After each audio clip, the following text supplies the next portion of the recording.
The smell of coffee is in the air. Must be time for another episode of The Art of Struggle. Welcome to another episode of my podcast called The Art of Struggle. You can hear me rant about art, video games, movies, pop culture, CGI, the industry, and much, much more. My name is Fatai, and I'll be your guide as we explore the world of CG, pop culture, and the people who make it all possible. Today, let's see what we have. We've got Spider-Man.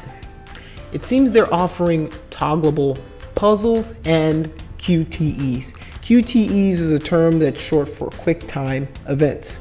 And what this means is that they are going into the game and they're allowing you to change lots of different things.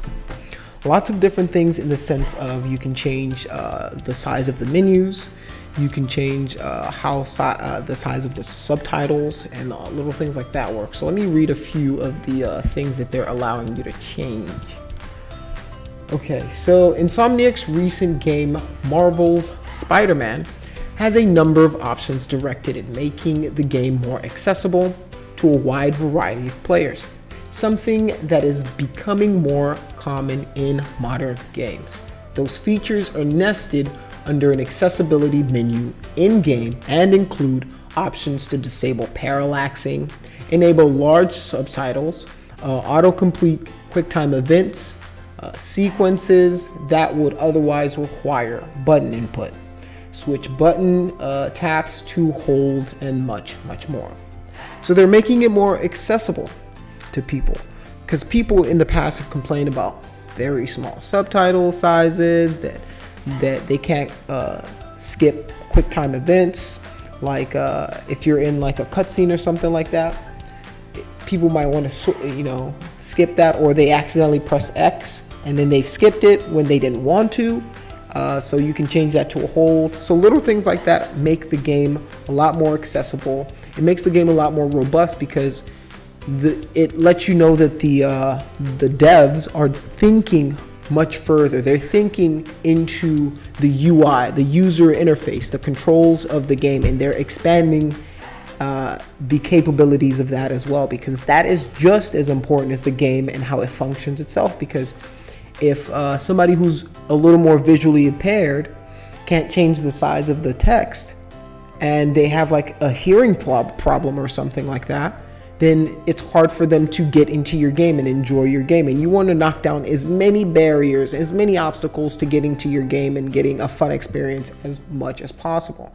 And that's how devs are doing it. Even games like, I think God of War did similar settings. Tomb Raider has done similar settings, and so has God of War.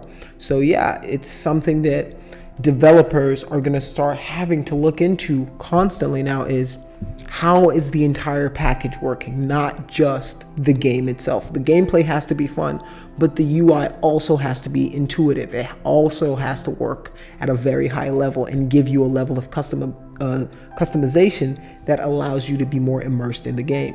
If it's seamless, if it happens like just that much more seamlessly, you're going to be much more apt to pick it up and play it over and over again, because you know that you can comprehend everything.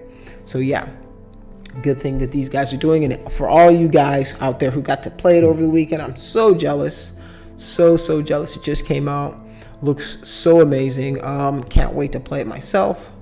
But yeah, this is something that's going on right now, and this is pretty cool, and that I heard about. I haven't even gotten to play it, but it's something that that I'm very, very impressed by. So yeah.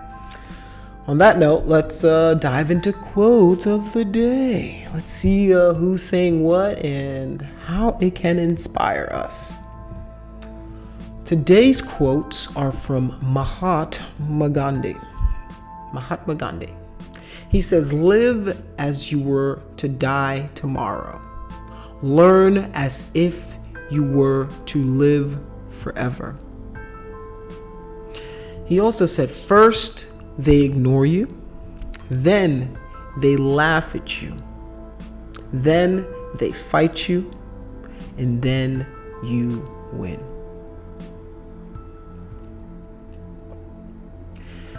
He also once said, "An eye for an eye only ends up making the whole world blind." That's It's a very cliche. I didn't know that Mahatma Gandhi actually said that. I honestly didn't know. I just thought it was somebody that made it up or something, but it was somebody else, Mahatma Gandhi, dummy. But yeah. A nation's culture resides in the hearts and in the souls of its people.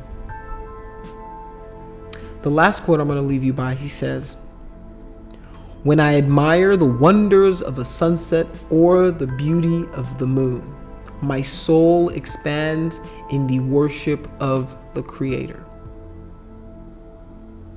I want to thank you for listening to another episode of my podcast called The Art of Struggle. You honestly don't have to be here, but I appreciate you watching. Thank you. I thank you. I think that's a heart. Maybe that's like a circle.